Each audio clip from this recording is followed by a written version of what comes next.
Hi everyone. This video goes through some stuff that we rushed through at the end of our last class on Wednesday. Okay, so we'll start here. So we after talking about how sequence assembly was hard, we talked about using this method of mapping to take reads from some sample and map them to compare them with a genome that's already been assembled. So we talked about how if we were to sequence my genome, okay, so here's my chromosome 3, and we said that that would get broken up into tiny little reads. So here's our single read. So this read may have come from over here, but we have no idea where they came from.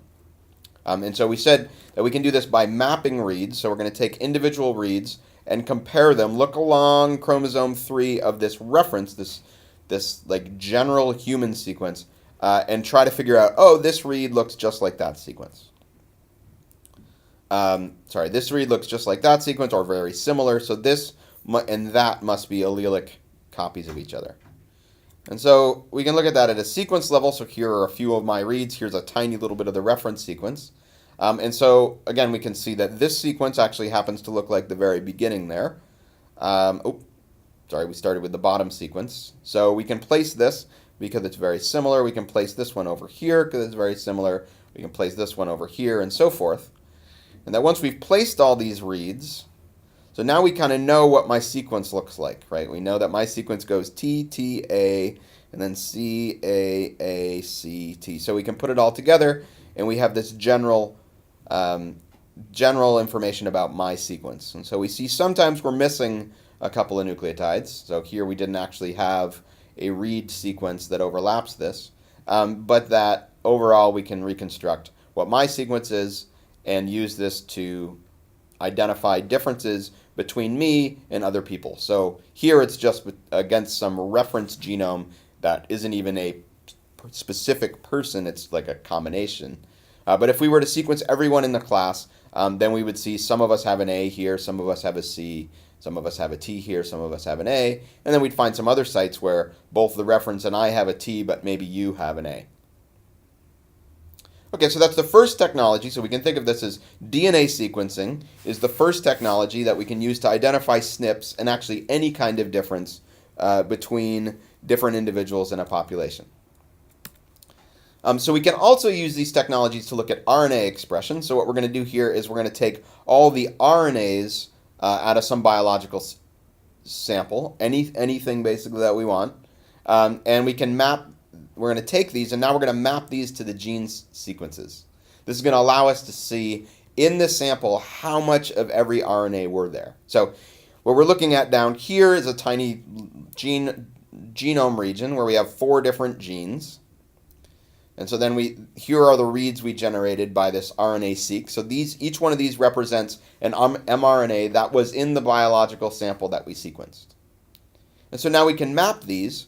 So whereas with DNA sequencing, we expect these reads to map all the way along the DNA, with RNA, we actually only expect them to map to the transcribed regions, to the genes. And so what we can see when we do this is we find some genes that are not expressed in this particular biological sample, other ones that are very highly expressed, lots of reads, and then some that are low or medium expressed. So a major usage of this is to compare things. So we talked about how gene expression is the major contributor to phenotypic differences between cells under different conditions and different tissues. And so we care a lot about which genes differentiate different cells, or different populations, or different tissues. So what we could do then is we could do the same kind of thing, RNA-seq on brain, say of a mouse, and RNA-seq of liver, again of the same kind of mouse, and then we could map it. We could map it to the mouse genome. We aren't going to map to the human genome, right? Because we need these sequences to be very, very similar or identical to these sequences. So then we can map them, and what this allows us to do is find differences between genes, differences in gene expression between brain and liver, to try to understand what are the genes that underlie the construction and the different construction of these tissues. And so we could ask a question like this. In this sample, This could be an exam question. In this sample, how many genes show clear expression differences between brain and liver? I can take a second if you want to think about it. And what we're looking at here is where the answer we'd be looking for is 2, because we can see that gene 1 has many more reads in the liver sample than in the brain, and gene 4 has many more reads in the brain sample than in the liver. Whereas in gene 3, well, actually I've just copied this as identical, but the major point here is not that they are identical, but that they're roughly similar numbers of reads, and same thing with gene 2. So we could say gene 1 and gene 4 are differentially expressed. Gene 1 is expressed more in liver. Gene 4 is expressed more in brain. Okay, so another way that we can even more directly, another way that we can study gene expression and gene regulation would be to, again, use RNA-seq. And what we can do here, so let's imagine that we have a transcription factor. Let's just call it TF1. And we want to know what this transcription factor is doing. Okay, so there are 2 major next-gen sequencing methods that we can use here. So the first is we could compare a wild type, that is an individual that contains this real gene that's part of the genome that makes transcription factor 1, with a sample in which we've knocked out or knocked down transcription factor 1, so that this wild type is expressing transcription factor 1, and this one is supposed to be the same except that it's not expressing transcription factor 1.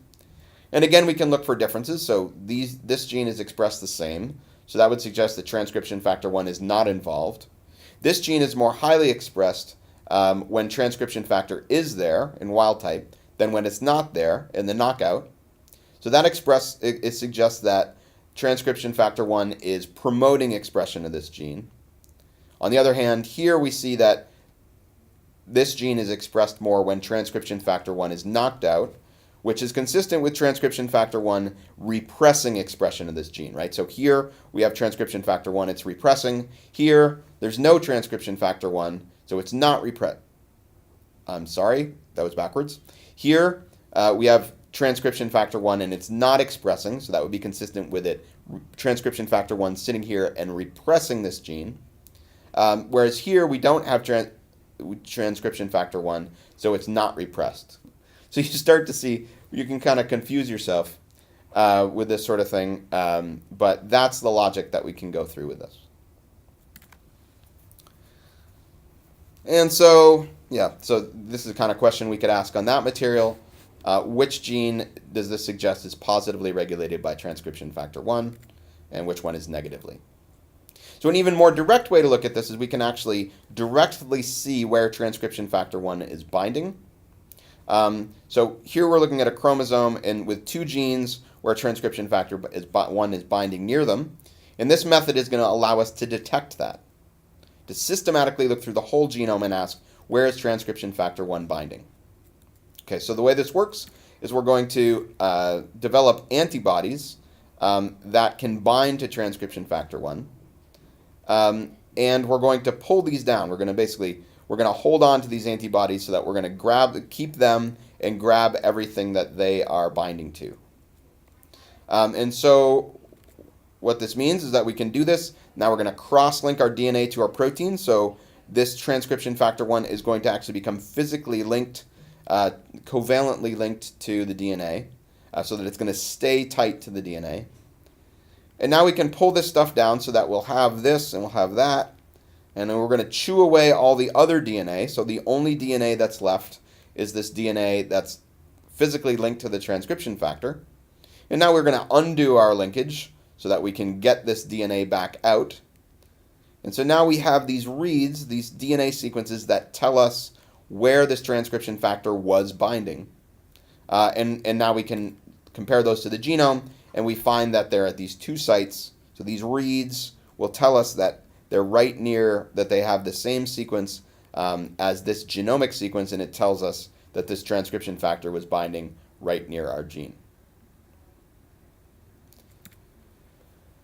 So we don't need to go into this in detail, but I'd like you to know that ClipSeq is like ChIP-seq, but it's for RNA. So this would tell us basically which proteins are binding RNAs.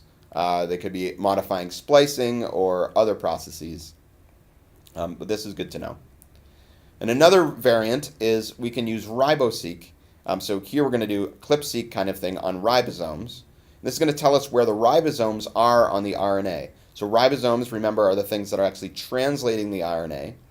So some RNAs have a lot of ribosomes, so we'll see a lot of reads from those RNAs, and some of them have less.